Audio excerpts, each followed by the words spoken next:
గతించిన వారము మీకు చెప్పిన వాక్యం గుర్తుందా అండి?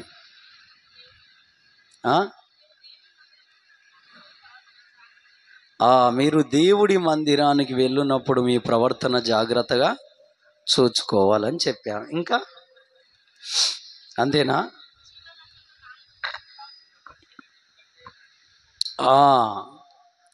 శాస్త్రుల నీతి కంటే పరిచయుల నీతి కంటే మన నీతి అధికము కాని ఎడల పరలోక రాజ్యానికి మనము చేరము. హల్లెలూయా, హల్లెలూయా. అందులో కొన్ని పార్ట్స్ చెప్పాము. ఇంకా జీవ మరణాలు అంటే అది ఒక్కొక్క వాక్యంగా దేన్ని నోటి మాట వల్ల వచ్చే ఆశీర్వాదాలు నష్టాలు గురించి చెప్పాం. హల్లెలూయా. అందులో అపవిత్రత, దోషాలు, వీటన్నిటి గురించి వివరించాం. హల్లెలూయా, హల్లెలూయా. దేవుని పరిశుద్ధ నామానికి మహిమ కలుగును గాక. ఆమేన్. దేవుని పిల్లలారా, మనం ఒక రెండు పర్టికులర్గా గుర్తుపెట్టుకోవాలి. ఏంటి ఆ రెండు విషయాలు అంటే, ఇది సౌండ్ మంచిగా పోతుందా, మంచిగా పెడుతుందా? బేస్ దగ్గర తగ్గి రాదు చేసిన రైట్. దేవుని పిల్లారా, దెయ్యము ఇచ్చే ఐశ్వర్యం ఉంటుంది, దేవుడు ఇచ్చే ఐశ్వర్యం కూడా ఉంటుంది. ఇక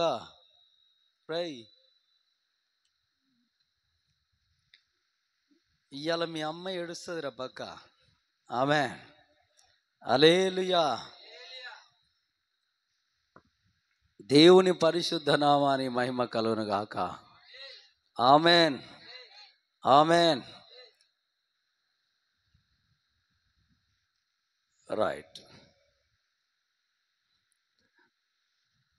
దెయ్యము ఇచ్చే ఐశ్వర్యం ఉంటుంది, దేవుడు ఇచ్చే ఐశ్వర్యము ఉంటుంది. దెయ్యాలు ఇచ్చే బహుమానాలు ఉంటాయి, దేవుడు ఇచ్చే బహుమానాలు కూడా ఉంటాయి. ఇప్పుడు ఏది శ్రేష్టం ఈ రెండిట్లలో? మన మాట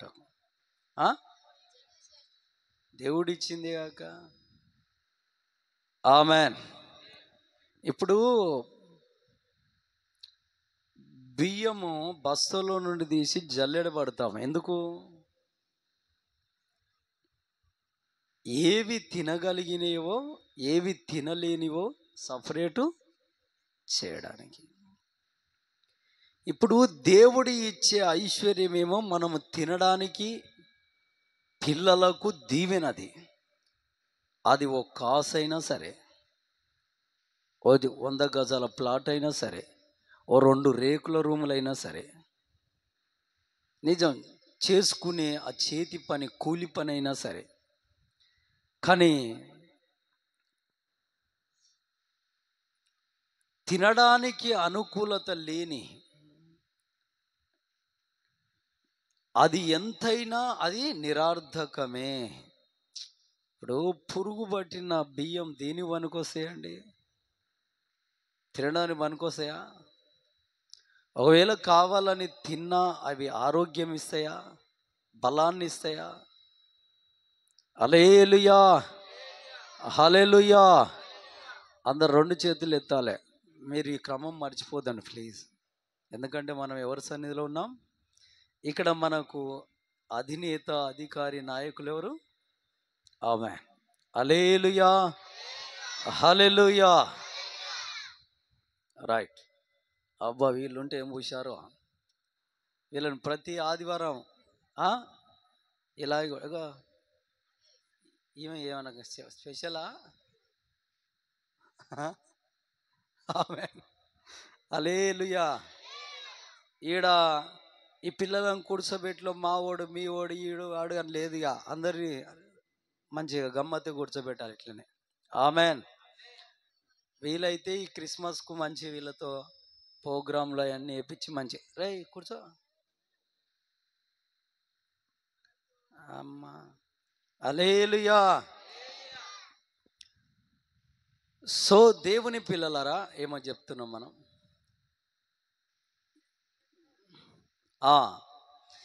మీకు క్లియర్గా అర్థం కావాలంటే,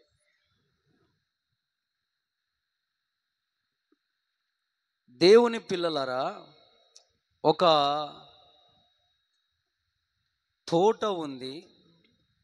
ఆ తోటకు యజమానుడు ఉన్నాడు. అదొక ద్రాక్ష తోట అనుకుందాం. ఏం తోట అండి అది? ద్రాక్ష తోట. ఆ తోటలో చెట్లు చాలా ఉన్నాయి, వందల చెట్లు ఉన్నాయి. అన్నీ కొంత గొప్ప పూతేసి కాస్తున్నాయి. ఒక చెట్టు మాత్రము కాయడం లేదు. ఒక చెట్టు మాత్రం పూత పూయట్లే, కాయట్లే. ఈ పుట్టిన సైలెంట్ ఉంటారా? ఆమెన్, హల్లెలూయా. అక్క వాళ్ళని మంచి కూర్చోబెట్టరాదాక, పిల్లలు వీళ్ళందరూ పిల్లలు గారా? మరీ అంత ప్రేమించొద్దాక. ఆమెన్, ఆమెన్, హల్లెలూయా, హల్లెలూయా. దేవుని పిల్లరా, అయితే ఒక చెట్టు కాయట్లే. 3 సంవత్సరాలు ఆ తోట యజమానుడు వస్తున్నాడు, చూస్తున్నాడు, పూత లేదు, కాత లేదు. 3వ సంవత్సరము ఆ తోట యజమానుడు వచ్చి ఆ తోటను కాపు కాస్తున్న కాపరిని పిలిచి, ఈ చెట్టు 3 సంవత్సరాలుగా నేను చూస్తున్నాను, ఏమాత్రం పూత లేదు, ఏమాత్రం కాత లేదు. హల్లెలూయా, హల్లెలూయా. పూత లేదు, కాత లేదు. కాబట్టి ఈ చెట్టును నరికి వేర్లతో సహా పెళ్ళగించి తీసుకెళ్ళి అగ్నిలో వెయ్యి అన్నాడు ఆ తోట యజమానుడు. అప్పుడు కాపరి ఏమన్నాడు తెలుసా?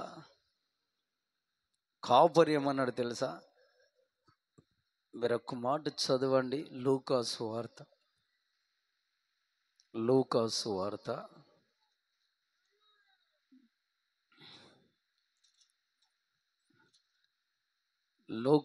వార్త మనం చూస్తే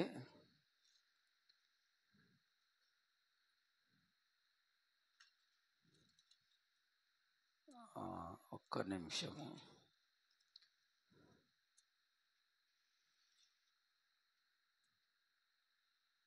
స్తోత్రం. స్తోత్రం.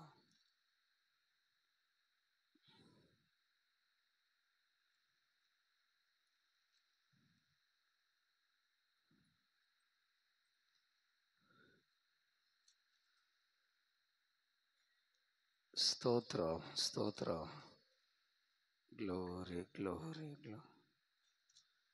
ఎక్కడ ఉంది మొత్తాన్ని?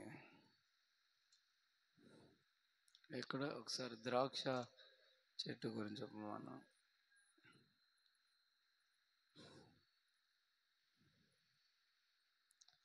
గ్లోరీ. ఎవరు పిల్లకి కరెక్ట్ ఉండాలరా?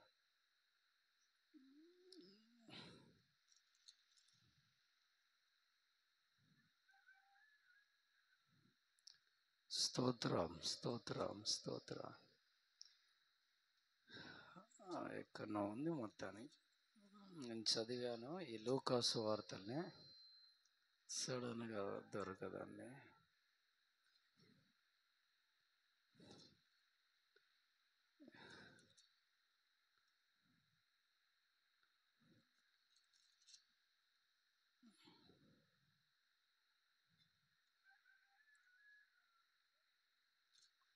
అగో ఏడిపోతున్నావు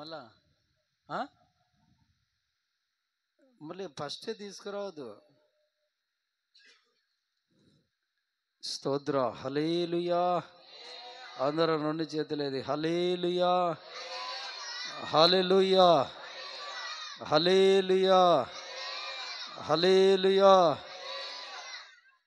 ఇక్కడ రాయబడి ఉందండి మంచి. మీకు నాకే దొరుకుతలే అంటే మీకు కూడా దొరుకుతాయి.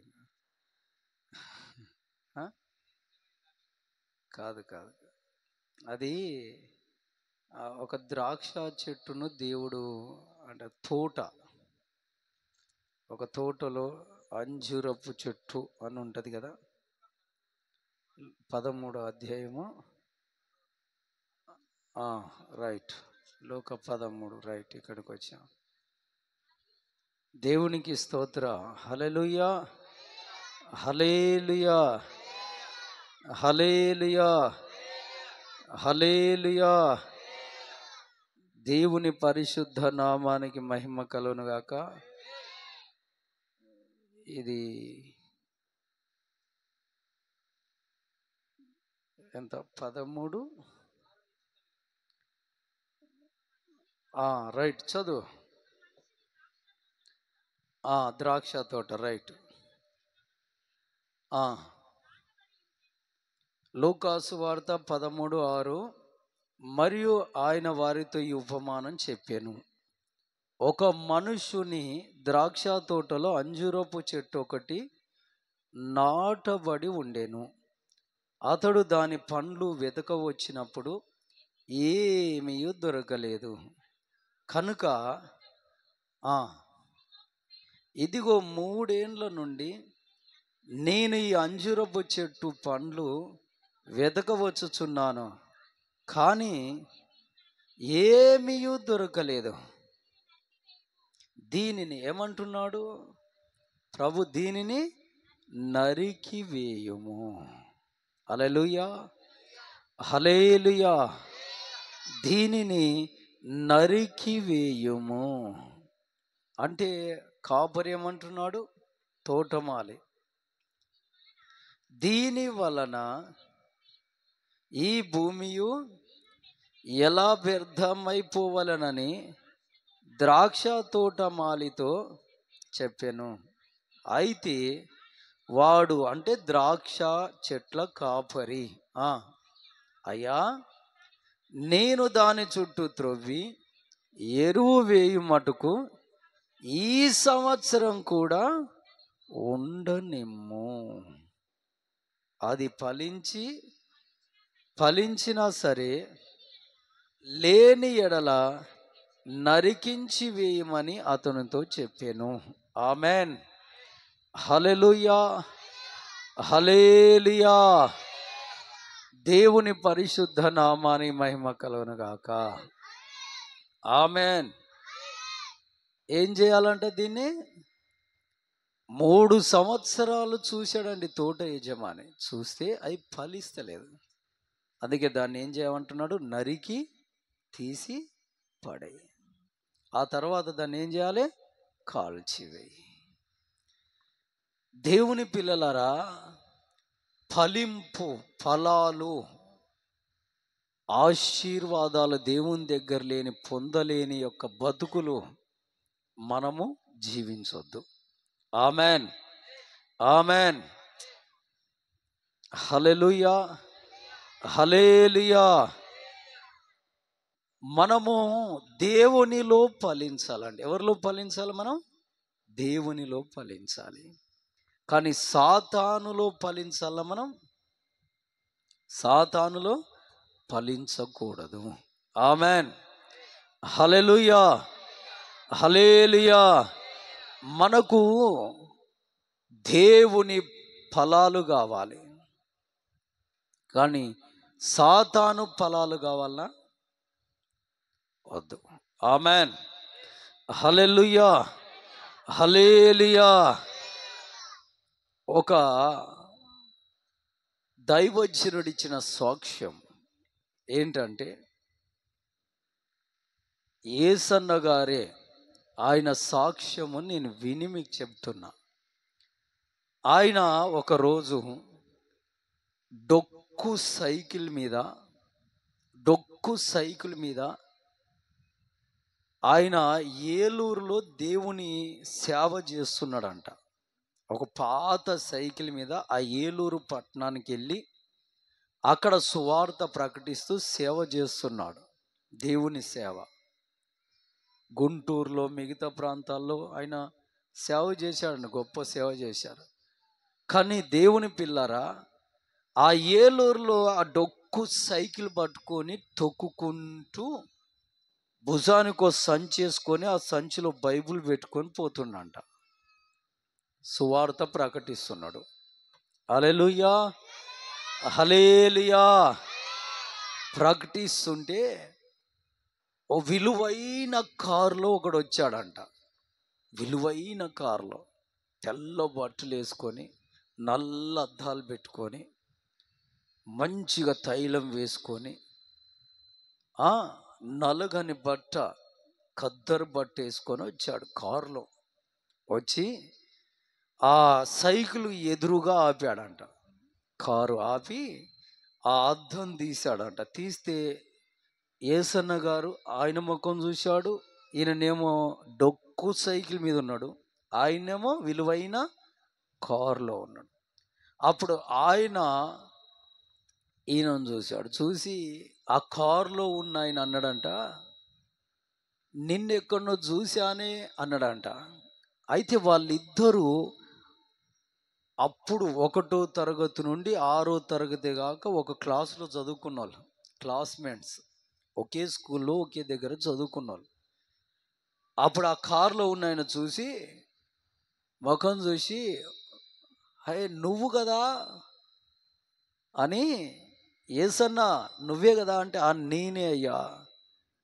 ఊరి నాయన ఏం పని చేస్తున్నావు అంటే, నేను దేవుడు పని చేస్తున్నాను సార్, చర్చిలు నడిపిస్తున్నాను, సువార్త ప్రకటిస్తున్నాను, బైబిల్ బోధిస్తున్నాను అంటే, పిచ్చోడా, నువ్వు సువార్త పని చేస్తున్నావు, దేవుని సంఘాలు నడిపిస్తున్నావు, వాక్యం బోధిస్తున్నావు కనుక నీ బతుకు ఇలా ఏడ్చింది.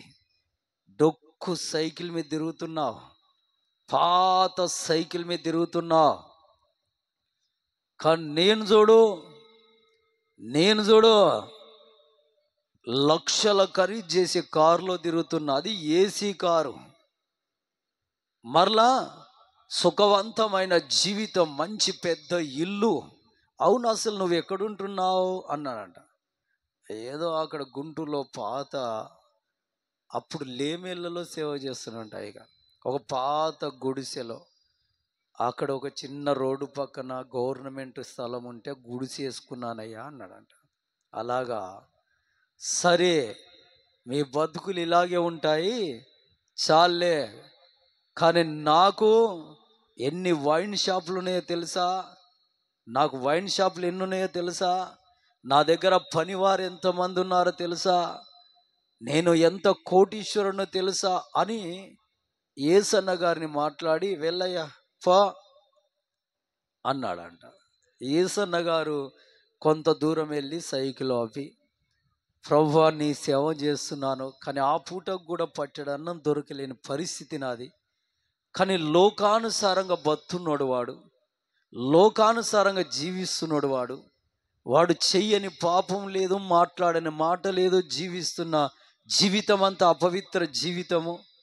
అలాంటి ఆ భయంకరమైనటువంటి వాడికి అంత దీవెన లోకంలో, ఆ చేతికి గోల్డ్ చైన్లు, మెల్లో గోల్డ్ చైన్లు, విలువైన కార్లు, లక్షల రూపాయల డబ్బులు, పనులు అన్నట్టు తన మనసులో అనుకొని కాస్త బాధపడి తర్వాత మళ్ళా మెలుకయి, ప్రభువా నన్ను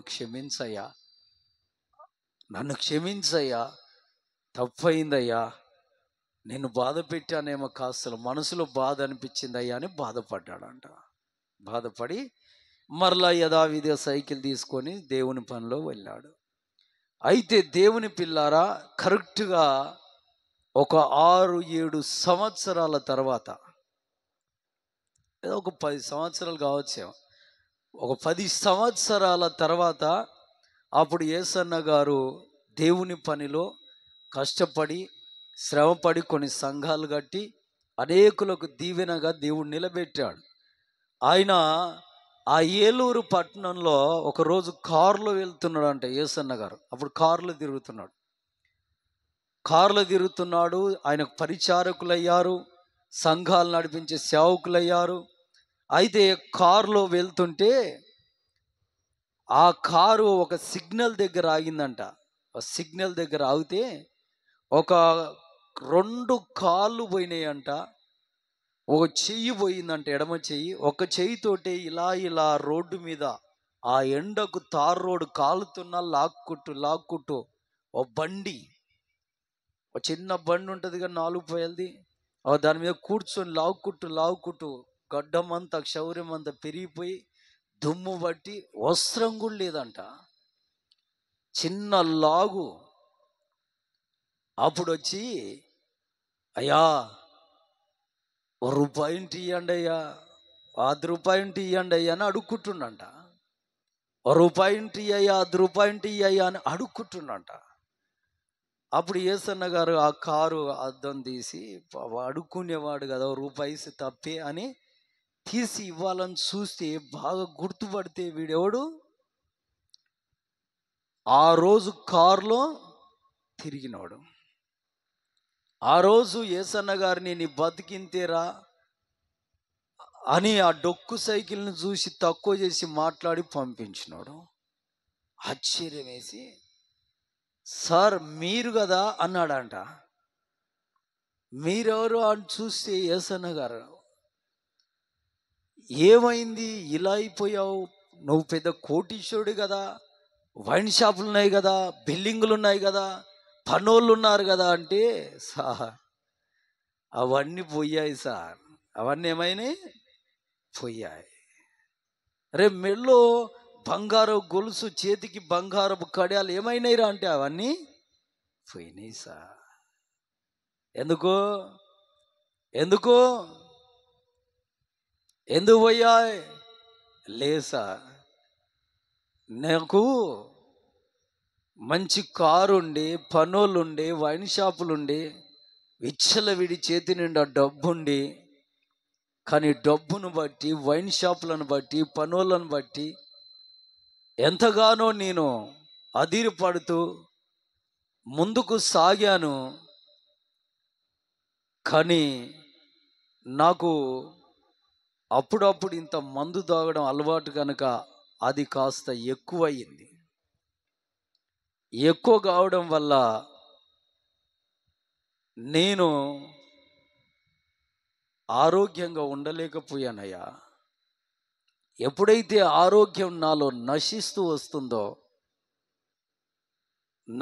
వచ్చిందో బిజినెస్లు నేను చూడలేకపోయానయ్యా, కుటుంబాన్ని కూడా నేను పట్టించుకోలేకపోయానయ్యా. అంత మాత్రమే కాదు, నా భార్య కూడా వేరే వాడితో అక్రమ సంబంధం పెట్టుకుందయ్యా. ఇక అది చూసి నేను నా మనసులో ఇంకా ఎక్కువ వేదన పడి ఇంకా మందు తాగడం ప్రారంభించి, ఇక అప్పులు చేసి ఇక నా కుటుంబాన్ని సంపూర్ణంగా నాశనం చేసుకున్నానయ్యా. ఇక వైన్ షాపులు కాంట్రాక్ట్గా పట్టుకోవడం రాలే, డబ్బు లేదు, ఆ ఉన్నాయన్నీ అమ్మి అప్పులు కట్టడానికి సరిపోలేదు. ఒకరోజు బాగా మందు తాగి ఏం చేయాలనో అర్థం కాక రైల్వే స్టేషన్ బయట ట్రైన్ పట్టాల మీదకి వెళ్ళి ఎదురుగా వస్తున్న రైలు బండిని ఎగిరి తన్నానయ్యా. అది వచ్చి నాకు తగులితే అంతేగా, కళ్ళు తెరిచేసరికి గవర్నమెంట్ హాస్పిటల్లో ఉన్న 2 కాళ్ళు తీసేశారు, చెయ్యి తీసేశారు. ఈరోజు అడుక్కొని తింటున్నా. దేవుని పిల్లలరా, అప్పుడు యేసన్న గారు అనుకున్నారంట, ఆ మహానుభావుడు, గొప్ప సేవకుడు, ఆయన అనుకున్నాడంట, సాతానిచ్చిన ఆశీర్వాదానికి బలము ఇంతే. హల్లెలూయా, హల్లెలూయా. అనవసరంగా ఒకనాడు నేను బాధపడ్డా దేవుణ్ణి బట్టి, వాడికి ఇంత ఇచ్చావేందయ్యా, నాకేం లేదయ్యా అని. కానీ సాతానిచ్చిన దీవెన, సాతానిచ్చిన ఆశీర్వాదము, సాతానిచ్చే ఐశ్వర్యానికి అంతే బలము. కానీ దేవుడిచ్చిన ఆశీర్వాదము ఈరోజు ఆ యేసన్న గారు ప్రారంభించిన పరిచర్య, యేసన్న గారు చేస్తూ వచ్చిన సేవ, ఆయన చనిపోయి కొన్ని సంవత్సరాలు గతించిపోతున్న ఆ సేవలో ఉన్న మాధుర్యము, దేవుని నామని మహిమ, హల్లెలూయా, అంచెలంచెలుగా ఎదిగిపోతూనే ఉందండి. ఆమెన్, ఆమెన్, హల్లెలూయా, హల్లెలూయా. దేవుని పిల్లలారా, లక్షల రూపాయలు కాదు, కోట్ల రూపాయలన్నా తన్నుకొని పోయే లెవెల్ స్థాయి అది. ఆమెన్, హల్లెలూయా. దేవుని పిల్లలారా, సాతానిచ్చే ఆశీర్వాదానికి ఎప్పటికైనా బలము తక్కువే. బైబిల్లో కూడా చూశాంగా, ధనవంతుడు, దేవుణ్ణి గౌరవించని ధనవంతుడు, మంచి కూర్చోండ్రా, దేవుణ్ణి గౌరవించని ధనవంతుడు చాలా కోటీశ్వరుడు అండి. 5 మంది ఉంటారు వాళ్ళు, వీడితో 6. ఆ 6 మంది తమ్ముళ్ళు అన్న కోట్లకు కోట్లకు కోట్లకు పడిగెత్తిన వాళ్ళు. కానీ చచ్చాక ఎక్కడున్నారు? చచ్చాక ఎక్కడున్నాడు? నిత్య పాతాళంలో. ఆ అగ్నిలో కాలుతుంటే, బాధపడుతుంటే, వేదన పడుతుంటే, తాగడానికి ఒక చుక్క నీళ్లు కూడా లేవంట అక్కడ. హల్లెలూయా, హల్లెలూయా. సాతాను ఇచ్చే ఐశ్వర్యము నిన్ను పరలోకానికి చేర్చదు. సాతాను ఇచ్చే ఐశ్వర్యము నిన్ను నిత్యత్వానికి చేర్చదు. సాతాను ఇచ్చే ఐశ్వర్యం ద్వారా నీ ఇల్లు కట్టబడదు. సాతాను ఇచ్చే ఐశ్వర్యాన్ని బట్టి ఒకవేళ ఎగిరిపడే వాళ్ళు ఉంటారు, దుమికే వాళ్ళు ఉంటారు, అదిరిపడే వాళ్ళు ఉంటారు, కానీ వాటి వల్ల లాభమేమీ లేదు. అదంతా పొట్టు ఒక దినాన కాలిపోవలసిందే. ఆమెన్, ఆమెన్, హల్లెలూయా, హల్లెలూయా. కానీ దేవుని పిల్లలారా, దేవుడిచ్చే ఆశీర్వాదము, దేవుడిచ్చే ఐశ్వర్యం అది శాశ్వతము. ఆమెన్, అది శాశ్వతము. దావీదుకు దేవుడిచ్చాడు, అది ఇప్పటికీ ఆ దీవెన కొనసాగుతుంది. బైబిల్లో ఏముందంటే 1000 సంవత్సరాలుగా దీవెన వెళ్తుందంట, పాకుతుందంట. ఆమెన్, హల్లెలూయా, హల్లెలూయా.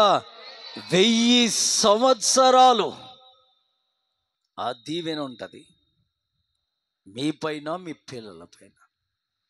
కాబట్టి దేవుని దీవెన కొరకే మనము ప్రయాసపడాలి తప్ప, దేవుని పిల్లారా, సాతాను ఆశీర్వాదం కొరకు, దీవెన కొరకు ప్రయాసపడుట అది ఎంతైనా నిరార్థకం. అది ఎన్ని లక్షల రూపాయలు రాని, కోట్ల రూపాయలు రాని, ఎంత గొప్ప పేరు రాని, దాని ద్వారా దేవుని ఎదుట నీకు ఇంత ఒక మచ్చైన, ఒక డాగ్ అయినంత విలువ కూడా ఉండదు. ఆమెన్, హల్లెలూయా, హల్లెలూయా. దేవుని పరిశుద్ధ నామానికి మహిమ కలుగునగాక. ఆమెన్. ఒక రాజు ఉండంటండి. ఎవరున్నారు? ఒక రాజు. ఆ రాజు ఒక 2 పిలిచాడంట. పిలిచి, మీరు త్వరగా అడవి ప్రాంతానికి వెళ్తారో, తోటల్లోకి వెళ్తారో, వెళ్ళి మంచి ఫలహాలు తీసుకురండి అని గోనె బస్తలు తీసుకొని వాళ్ళకి ఇచ్చాడంట.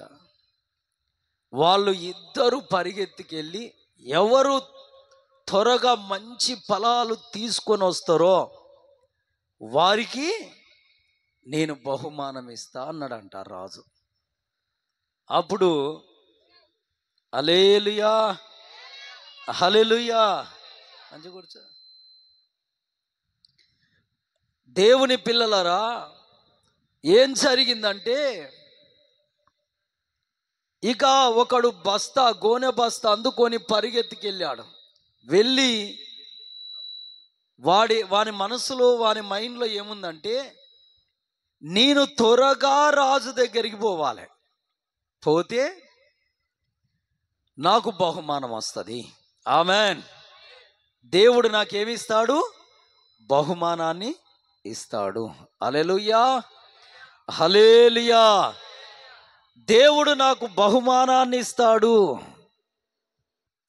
అని ఆలోచన చేశాడు మొదటివాడు. రెండో వాడిలో ఒక భయం ఉంది. అమ్మో, నేను తోటల్లోకి, ఆ చెట్లలోకి, అడవిలోకి వెళ్ళి తెంపే కాయలు శ్రేష్టమైనవి ఉండాలి, అవి మంచి ఫలాలు అయి ఉండాలి, అవి తీసుకెళ్ళి రాజుగారికి ఇస్తేనే నాకు బహుమానం ఇస్తాడు అని ఇంకోళ్ళలో భయం. రెండో వాళ్ళు ఇద్దరు వెళ్ళారు. ఫస్ట్ రోడ్ ఏమనుకున్నాడంటే, ఈ కాయలు మంచి మంచి ఫలాలు దొరకాలంటే దొరకవు, కాబట్టి అయినయో కాయనవో ఏదో మొత్తానికి ఇంత అడుగునైతే నింపుదాం, ఆకు అలమో మంచివైతే ఓ 3-4 వరుసలు పైన వేసుకుందాం. రాజుగారి దగ్గరికి వెళ్తే అన్ని తీసి చూస్తాడు, ఆ పైన చూస్తాడు, త్వరగా తెచ్చాడు కానీ నాకే బహుమానం ఇస్తాడు అనుకున్నాడు అంట. అని మొదటివాడు త్వరగా చెట్ల దగ్గరికి వెళ్ళాడు. అయ్యింది, కాయింది, ఆకు అలమో, కన్నరగట్టిన కాయో, పురుగు పట్టిన కాయో టకటక తెంపాడు, బస్తల్లో వేశాడు. పైన మాత్రం ఒక 3-4 వరుసల వరకు ఓ పావంత బస్తలో పావంతా మంచి కాయలు వేశాడు. వేసి భుజాన వేసుకొని రాజుగారి దగ్గర తెచ్చాడు. ఇక రెండో వాడేమో ఆ చెట్టు ఈ చెట్టు ఎక్కుతున్నాడు. ఓ చెట్టు కాయ కన్నరు కట్టిందైతే వద్దు, పురుగు పట్టిందైతే వద్దు, మంచి శ్రేష్టమైన ఫలం ఉంటేనే తెంపి బస్సులో వేసుకొని నింపుతున్నాడు. వాడు వచ్చేసరికి చీకటి అయింది, రాత్రి 8-9 అయింది, పొద్దంటూ పోతే. కానీ మొదట వెళ్ళిన వాడు పోయిన గంటకే వచ్చాడు. ఎందుకంటే మంచి తెచ్చాడా? తేలే, గంటకే వచ్చాడు. వచ్చి ఇక రాజుగారి ముందు పెట్టాడు. ఆ రెండో వాడు కూడా, రాండ్రా, అప్పటిదాకా నువ్వు కూర్చో, బహుమానం నీకే ఉంటుందేమో అన్నాడు. ఇక ఆ రెండో వాడు రాత్రి 8-9 గంటలకు వచ్చాడు. వచ్చాక రాజు ఏం చేశాడంటే, ఇద్దరు వచ్చారంటే వచ్చారు, మరి నీకు ఇంత లేట్ అయింది ఎందుకు అంటే, మీరు మంచి ఫలాలు తెమ్మన్నారుగా అంటే, శ్రమపడి కష్టపడి తిరిగి కాళ్ళు వాపులు, ముళ్ళనక, ముట్టుకనక, పామనక చెట్లెక్కి మంచి ఫలాలు తెచ్చానయ్యా. వాడంట, నేను కూడా మంచి ఫలాలు తెచ్చానయ్యా, ఆ గంటల్నే చాలా కష్టపడ్డా కానీ తెచ్చానయ్యా అన్నాడు. సరే, రాజు ఒక 2 రూములు చూశాడు. 2 గదులు చూసి, ఒక గదిలో ఒక కూజ పెట్టాడు, ఒక నీళ్ళ కుండ. ఇంకో గదిలో ఇంకో నీళ్ళ కుండ పెట్టాడు. ఆ నీళ్లు కరెక్ట్గా ఒక 3 నెలలకు సరిపోయాయి నీళ్లు, రోజుకో 2 గ్లాసులు తాగుతాయి, అంత కుండ పెట్టాడు. ఇంకో రూమ్లో కూడా అంతే కుండ పెట్టి అప్పుడు వీళ్ళిద్దరిని, సైన్యాధికారిని పిలిచి, ఒకరిని ఒక రూమ్లో వేసి తాళం పెట్టు, ఇంకొకరిని ఇంకో రూమ్లో వేసి తాళం పెట్టు, 3 నెలల దాకా వీళ్ళని బయటకు తీయొద్దు. ఏమన్నాడండి? 3 మాసాలు, 3 నెలల వరకు వీళ్ళని బయటకు తీయొద్దు. మరి 3 నెలల వరకు ఏం తినాలయ్యా అంటే, వీడు తెచ్చుకున్న ఫలాలు వీడు తినని, వాడు తెచ్చుకున్న ఫలాలు వాడు తినని. కానీ వాడు తెచ్చుకుందంత ఏముంది? కింద అడుగు బాగాన ఆ బస్తలో 30 వంతు ఏముంది? చెత్తా చెదారమేగా, తినడానికి అనుకూలత లేని కాయలేగా. ఒక 1/4 వంతు మాత్రమే మంచి ఫలాలు ఉన్నాయి. కానీ రెండో వాడు తెచ్చినవి అన్ని శ్రేష్టమైన ఫలాలు. అయితే ఈ రెండో వాడేమో దర్జాగా రూమ్లోకి పోయిండు. ఎందుకంటే, నేను తెచ్చుకున్న కాయలు శ్రేష్టమైనవి, అవి పురుగు పట్టనివి, కనరకాయలు కావు, అవి పరిశుద్ధమైనవి, వాటిని రోజుకో 2 తిన్నా 3 నెలలైంది, 6 నెలలైన బత్తా అనుకున్నాడు. కానీ మొదటి వాని గుండెల్లో ఏం పరుగు తీస్తున్నాయి? రైళ్ళు పరిగెత్తుకెళ్తున్నాయి. ఎందుకంటే తెచ్చినవి అంతా డూప్లికేట్ సరుకు. ఏంది తెచ్చిందంత? ఏంటిది? డూప్లికేట్ సరుకు. దేవుని పిల్లారా, అయినా బలవంతంగా తీసుకెళ్ళి వాడిని ఆ రూమ్లో వేశారు, వీని ఈ రూమ్లో వేశారు, తాళాలు పెట్టారు. రెండో వాడేమో మంచి ఫలాలు తెచ్చాడు కనుక ఆ పూటకు 2 పళ్ళు తింటున్నాడు, మంచి 2 గ్లాసులు నీళ్ళు తాగుతున్నాడు. కానీ మొదటివాడు ఓ 10 రోజులు తినేసరికి ఆ ఫలాలు అయిపోయినాయి, కిందంతా చెత్తా చెదారమే గనక 3 నెలల తర్వాత ఆ రూము డోరు ఓపెన్ చేస్తే వాడు చనిపోయి ఉన్నాడు. ఈ రెండో వాడు ఆ రూము డోరు ఓపెన్ చేస్తే వాడు చక్కగా మంచిగా ఇంకా కాస్త ఎర్రబడి ఉన్నాడు. ఆమెన్, హల్లెలూయా, హల్లెలూయా. దేవుని పిల్లలారా, బహుమానం ఇచ్చువాడు దేవుడు, ఆజ్ఞ ఇచ్చువాడు దేవుడు. ఇక కష్టపడు వారు ఎవరు? మనమే. ఆమెన్. కష్టపడే వాళ్ళు ఎవరు? మనమే. ఆమెన్, హల్లెలూయా. పుట్టించిన వాడు దేవుడు, సమస్తము సమకూర్చిన వాడు దేవుడు, రేపు బహుమానం ఇచ్చేవాడు దేవుడు. కానీ నీ బ్రతుకులో ఫలాలున్నాయా? శ్రేష్టమైన ఫలవంతమైన జీవితం నీకుందా? నేను ఒక పాస్టర్ గారు వెళ్తుంటే ఆ పాస్టర్ గారు అక్కడ ఒక గృహగుడికి ఒక ఇంట్లో ప్రార్థన, పుట్టినరోజు ఉంది, మొదటి పుట్టినరోజు అని. ఆ పాస్టర్ అమ్మ గారిని వెనకాల కూర్చోబెట్టుకురు. వాళ్ళు కాస్త ముసలోళ్ళు ఏం కాదండి. అయితే వెళ్తున్నారు, నేను వెనకాల వెళ్తున్నాను, వాళ్ళ బండి వెనకాల నేను వెళ్తున్నాను. మధ్యలో ఒక ఆయన బర్లను కొట్టుకుంటూ వెళ్తున్నాడు.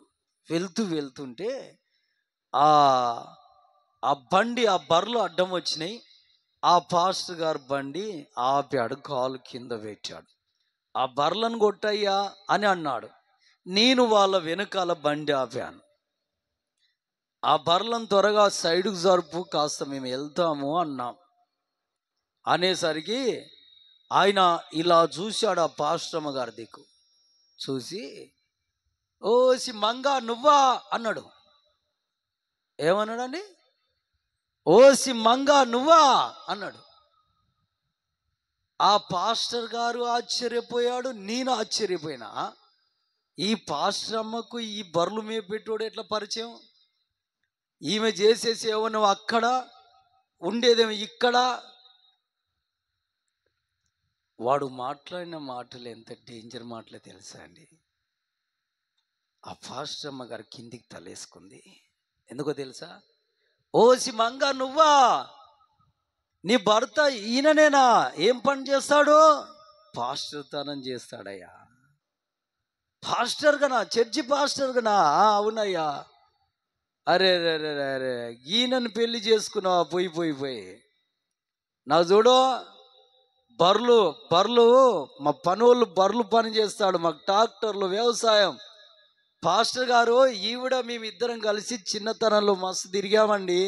అసలు ఈవిడ మేమిద్దరం కలిసి పెళ్లి చేసుకోవాలి, కానీ ఏదో బై మిస్టేక్లో నీకొచ్చి అంటగడ్డబడ్డది అని ఇకారమైన మాటలండి. ఆ మాటలు చెప్తుంటే ఆ పాస్టమ్మ గారు ఏం మాట్లాడకుండా కిందికి తలేసింది. నేను అనేది ఏంటంటే, ఛాన్స్ దొరికింది కదా, మాట్లాడే అవకాశం ఉంది కదా, ఎలా బతితే అలా బతకొచ్చు కదా అని ఎప్పుడో చేసిన తప్పిదాలు, ఎప్పుడో చేసిన పాపాలు, ఎప్పుడో బ్రతికినటువంటి సిల్లి స్థితిక జీవితము ఒకనాడు అది పరిశుద్ధుల ఎదుట బయటకు వచ్చినప్పుడు ఎంత బాధ కలుగుతుందో తెలుసా? అది ఎంత అవమానం వస్తుందో తెలుసా? గుండె లోతుల్లో ఎంత వేదన కలుగుతుందో తెలుసా? అది ఒకసారి ఆలోచించాలి. ఆమెన్. అందుకే బాల్య దినముల యందే నీ సృష్టికర్తను స్మరణకు తెచ్చుకోవాలి. ఆమెన్, ఆమెన్, హల్లెలూయా, హల్లెలూయా. దేవుని పరిశుద్ధ నామానికి మహిమ కలుగును గాక. Amen, amen. ఆ తర్వాత స్టన్ అయిపోయినామండి.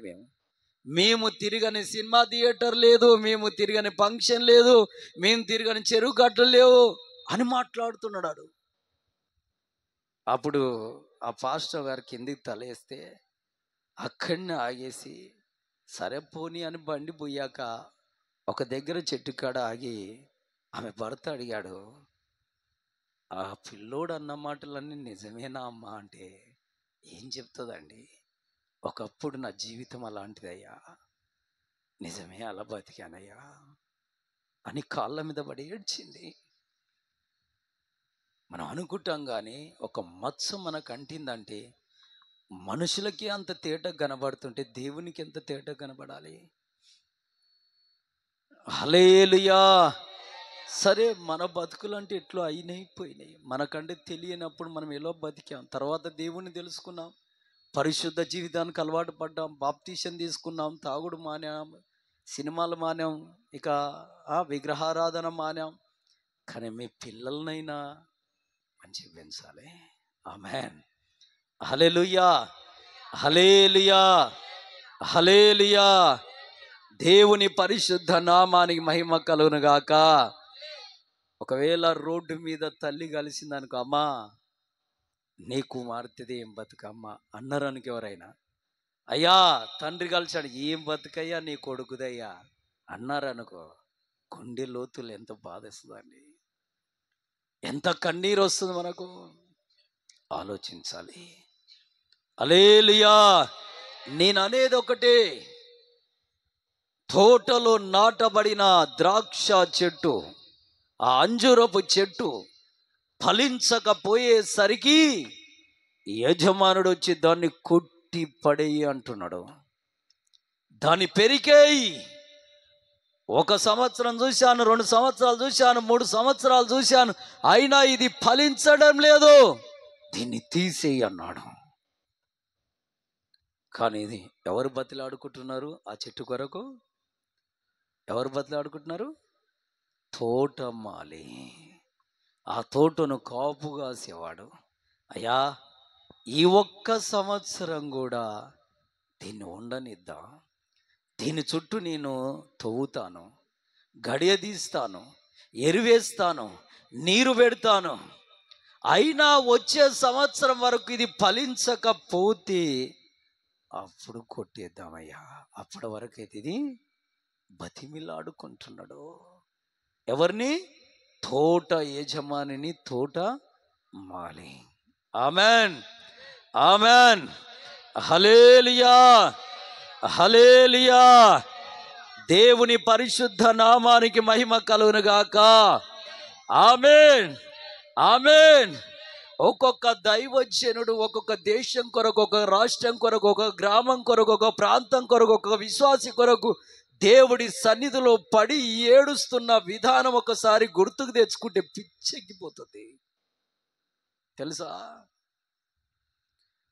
వాళ్ళ సుఖాలు మాని, వాళ్ళకున్నటువంటి బంధు బలగాన్ని మాని, వాళ్ళు చదివిన చదువులు పక్కన పెట్టి, వారికి ఉన్నటువంటి జీవితాలన్నిటినీ శూన్యమైపోయినా సరే అని పక్కన దోసేసి గదిల్లోకి వెళ్ళి మోకాళ్ళేసి కడుపు కట్టుకొని రాత్రనక పగలనక ఏడుస్తున్న ఏడుపు వాళ్ళ ప్రయోజనం కొరకు అనుకుంటురా? వాళ్ళ మేలు కొరకు అనుకుంటురా?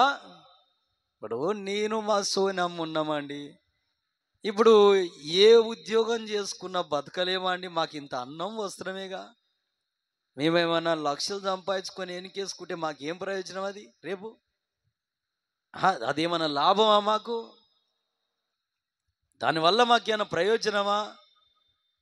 మేమున్నంత వరకే కదా తిని, ఆ తర్వాత దేవుని దగ్గర పోవడమే. ఏం తిన్నా మేము తినే భోజనం చాలా తక్కువ. కాబట్టి నీకు చెప్పేది ఒకటే, దేవుని స్తోత్ర. కానీ ఇప్పుడు ప్రయాస పడుతుంది దేని కొరకు? దేవుని పని కొరకే. ఆమెన్. నిన్న రాత్రి మా సోనమ్మ వచ్చి ఏడుస్తుంది. ఏమైంది అన్నాడు. దేవుడి స్తోత్ర. ఏమైంది అన్నాను.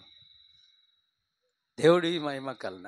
ఏం లేదు, ఆ బైబిల్ కాలేజీలో ఇన్వాల్వ్ అయిన వాళ్ళు ఒక 3, మేము చెయ్యం బైబిల్ కాలేజీ, మా ఇంట్లో ఒత్తిడి చేస్తుర్రు, మా ఇంట్లో డబ్బులు ఇవ్వట్లేదు, అది ఇది అని అంటుర్రు, నెలకు 500 రూపాయలు ఇవ్వట్లేదంట. ఆ పాపం వాళ్ళకి ఇట్లా ఇబ్బంది ఉంది, అట్లా ఇబ్బంది ఉంది, వాళ్ళు బైబిల్ నేర్చుకుంటే బతారు, దేవుని దగ్గర అవుతారు, రేపు పరలోకం వస్తుంది. నేను అనుకున్నాను, దేవుడి స్తోత్ర, దేవుడి పట్ల, క్రీస్తు పట్ల, ఆయన సేవ పట్ల తనకున్నటువంటి ఆసక్తి. ఆమెన్, ఆమెన్, హల్లెలూయా, హల్లెలూయా. ఉదాహరణకండి, ఇప్పుడు మీరు సంపాదించుకునే సంపాదన ఎవరికండి? దేవునికైతే కాదుగా. ఏదో ఇస్తే 100 రూపాయలు, రూపాయను, 2 రూపాయలు కరెక్ట్గా దేవుడి దశం భాగం వరకు తీయరు అందరు, ఎవరో ఒకరు. కానీ సంపాదించే సంపాదన మీద అయితే మీ పిల్లలకేగా. ఓ ఇల్లు కట్టుకున్నా, ఓ జాగ కొన్నా, ఓ బంగారం కొన్నా, లేదు ఈరోజు పనికి పోతే ఓ 1000 రూపాయలు వచ్చినా మీ పిల్లలకేగా. మరి మాది, ఒక ఇంటికి వెళ్ళి ప్రార్థన చేస్తే 1000 రూపాయలు వచ్చాయనుకో, ఎవరికది? 5000 వచ్చాయనుకో, ఎవరికది? దేవుని పనికి తప్ప వెనకాల వేసుకొని ఎవరికి పెట్టాలి? ఆమెన్, ఆమెన్, హల్లెలూయా, హల్లెలూయా. దేవుని పరిశుద్ధ నామానికి మహిమ కలుగును గాక. నేను అనేది ఒకటే, భూమి మీద బ్రతికిన 4 రోజులైనా మంచి ఫలాభివృద్ధి కలిగి దేవునికి మహిమ తేవాలి. Amen, amen. ఫలవంతమైన మనసు నీకు ఉండాలి, ఫలవంతమైన మాట నీకు ఉండాలి, ఫలవంతమైనటువంటి బ్రతుకు నీకు ఉండాలి. ఆమెన్. ఫలవంతమైనటువంటి ప్రార్థన నీకు ఉండాలి. ఆమెన్, హల్లెలూయా. దేవుని పరిశుద్ధ నామానికి మహిమ కలుగును గాక. ఆమెన్. ఇప్పుడు నేనున్నాండి, ఉదాహరణ, ఇప్పుడు సినిమా థియేటర్కి వెళ్ళి సినిమా చూస్తా, ఒకటి. రెండోది, మా అక్కలో, చెల్లెల్లో, లేదా మా బంధువులో, బలగమో ఎవరో వాళ్ళ ఇంట్లో ఏదైనా పండుగ అయిందనుకో, విగ్రహార్పితమైనది, అక్కడ ఏదైనా పెడితే తింటా.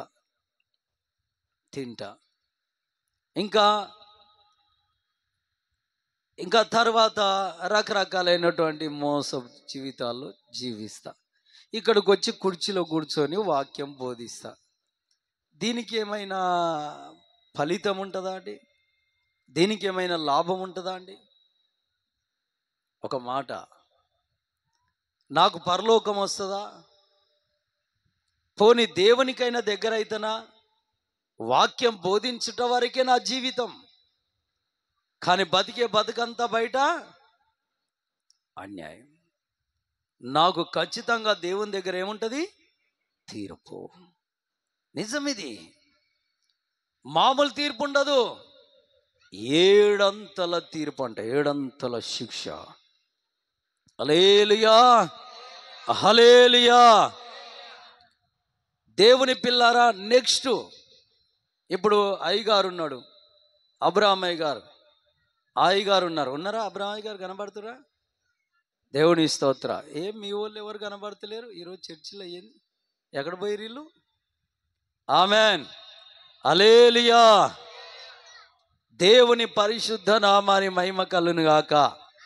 మన గతించిన ఆదివారం అని చెప్పాను, 6 రోజులు పని చేసుకోవాలి, 7వ రోజు దేవుడి సన్నిధికి రావాలి. ఇక్కడికి వచ్చినంత మాత్రాన నీకు దీవెన అంటే ఆ బయట ఏం కోల్పోయేది ఏమి ఉండదు. ఆమెన్. ఇప్పుడు వీళ్ళిద్దరు ఉంటారు, వీళ్ళిద్దరు పరిచర్య, ఏం పరిచర్య? బల్ల పరిచర్య. వీళ్ళు ఎందుకు లేస్తున్నారు? వీళ్ళు పిల్లలు ఎవరికి చెప్పినా నేను?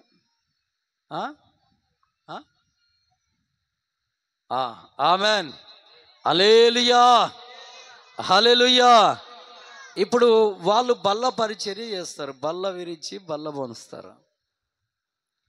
ఇప్పుడు వాళ్ళు బయట అబద్ధాలు ఆడి, ఉదాహరణకు సినిమా థియేటర్కి వెళ్ళి సినిమా చూసి, ఉదాహరణకు ఇప్పుడు చెడు జీవితం జీవించి వచ్చి బల్ల పంచారనుకో, నా తర్వాత నెక్స్ట్ తీర్పు ఎవరికి ఉంటుంది? వాళ్ళకే ఉంటుంది నెక్స్ట్ తీర్పు, మామూలుగా ఉండదు, 7 అంతల తీర్పు. హల్లెలూయా, హల్లెలూయా. నిజం, ఇది 7 అంతల తీర్పు ఉంటుంది. దాంట్లో ప్రయోజనం ఏముండదు, దేవునికి దగ్గర అయ్యేది ఏముండదు, దేవుని దీవెన వచ్చేది ఏముండదు, లాభమేమీ ఉండదు.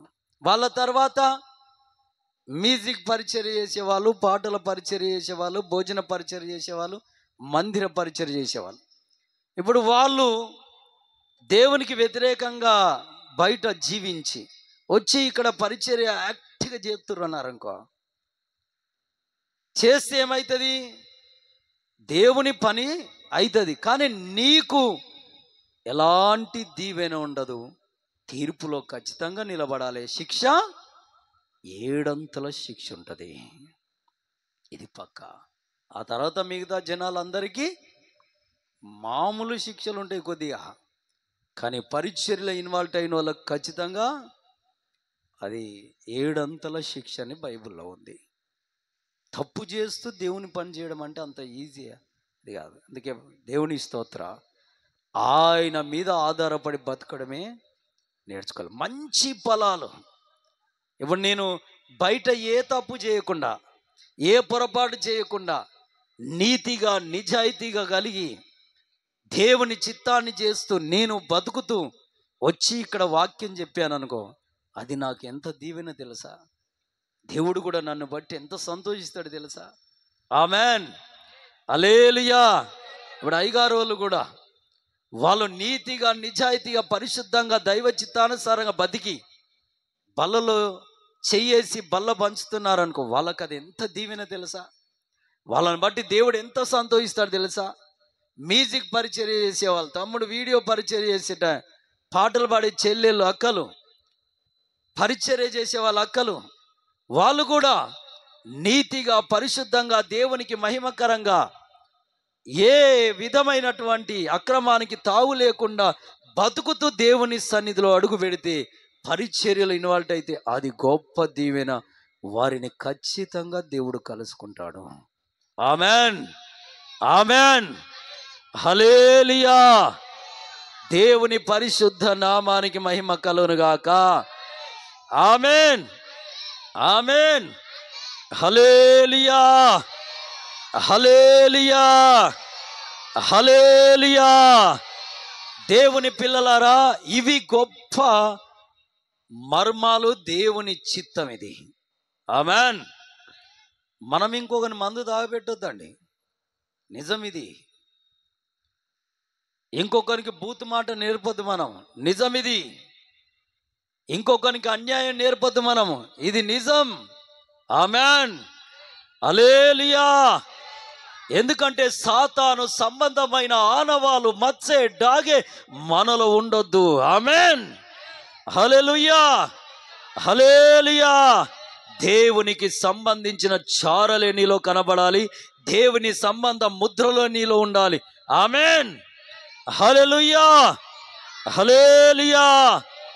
దేవుని పరిశుద్ధ నామానికి మహిమ కలుగును గాక. ఆమెన్. నువ్వు దేవుని పని చేస్తే నీ పని ఎవరు చేస్తారు? దేవుడు చేస్తాడు, ఇది పక్కా. నువ్వు పక్కా దేవుని కుటుంబాన్ని నువ్వు సిద్ధపరుస్తున్నావు అనుకో, నీ కుటుంబాన్ని ఎవరు సిద్ధపరుస్తారు? దేవుడు. ఆమెన్, ఆమెన్, హల్లెలూయా, హల్లెలూయా. దేవుని పరిశుద్ధ నామానికి మహిమ కలుగును గాక. ఇది వాస్తవం అండి, ఇది వాస్తవం. దేవుని నామానికి మహిమ కలుగును గాక. ఎందుకంటే యేసుక్రీస్తుల వారు పరిశుద్ధుడు అండి. అప్పుడు మన పక్షాన ఎవరుంటారు? దేవుడు. మన పక్షాన ఎవరుంటారు? దేవుడు. మన పక్షాన దేవుడు ఉన్నాడు అనుకో. అబ్రహామయ్య గారి భార్యను ఒక రాజు పట్టుకెళ్ళాడు. అబిమెలెకు అనే రాజు అబ్రహామయ్య గారి భార్య చాలా అందంగా ఉంది అని ఆవిడని తీసుకొని పోయి కోటలో పెట్టుకున్నాడు. ఆవిడని పెళ్లి చేసుకుందామని చూశాడు. అబ్రహామయ్య గారేమో, ఓరి నాయన నా భార్యను ఎత్తుకెళ్ళాడు అని ఓ చెట్టు కింద పడి ఏడుస్తున్నాడు, ప్రార్థన చేసుకుంటున్నాడు. ఆ రాజు మామూలుడు కాదు, కిరాతకుడు, భయంకరమైన వ్యక్తుడు అని అబ్రహాం గారు ఏడుస్తున్నాడు, బాధపడుతున్నాడు. అప్పుడు ఏం జరిగిందో తెలుసా? అబ్రహామయ్య గారు బతికిన బతుకంత నీతియుక్తమైంది గనక, నిజాయితీ బతున్నాడు గనక, దేవుని చిత్తానుసారం జీవిస్తున్నాడు గనక అలాంటి వాని ప్రార్థన దేవుడు ఎన్నడూ తోసేడు. అలాంటి వాని పక్షాన దేవుడు ఖచ్చితంగా ఉంటాడు.